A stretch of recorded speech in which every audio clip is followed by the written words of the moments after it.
a good one. I love you. Bye. Like most of us, I considered my parents immortal. They would always be here to go visit. They would be on the other end of the phone when I called to talk. I could ask questions, inquire about weird relatives, and ponder if I actually did have any particular childhood vaccination. My family is pretty close-knit, and I am extremely close to my parents. For the past 25 years, I've resided in Indiana and have called Mama and Daddy at least once a day to see how they were doing and to see if they had a good day. Starting just prior to Daddy's first brain surgery 2.5 years ago, I called multiple times during the day to make sure he was okay and to visit. That all changed June the 11th, 2008. Daddy passed away.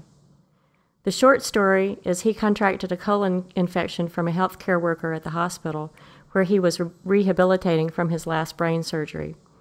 That infection was what ultimately took his life. Not diabetes that he valiantly controlled for 25 years, an infection from the hospital. Go figure. He caught an infection at the very place that was supposed to heal him. So now, I have time on my hands. Even though I am at work, I find myself reaching for the phone for my regular morning, lunchtime, or supper time calls to Daddy. I look forward to hearing his voice and how he was doing. Even if he just told me what he had for breakfast, or we chatted about the book he was reading, it was a chance to visit with him. Now, he's gone. I found myself calling my parents home just to hear his voice on their voicemail. I cannot believe that he's gone forever. I will never hear that laugh, his voice, or be on the receiving end of that gigantic bear hug of his. I would snuggle my face into his chest, enjoy the hug, and breathe in that daddy smell. The moral of this story, if there is one, is to not only love your parents, but to appreciate them. Appreciate and celebrate them while they are here with you.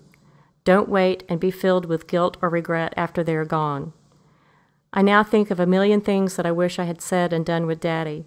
I feel guilty that it didn't take time from what I considered my busy schedule to drive the 8 hours to spend with him for one weekend. One of the last conversations I had with him, he asked me if I was coming home. I said that I was, but it wouldn't be for a couple of weeks.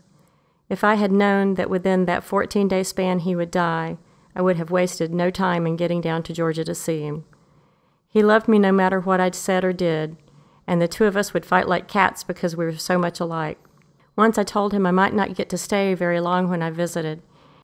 He responded with telling me if he could only see me for a few minutes, then it would be worth it. Don't wait. Love your parents. They are truly the most wonderful angels this side of heaven.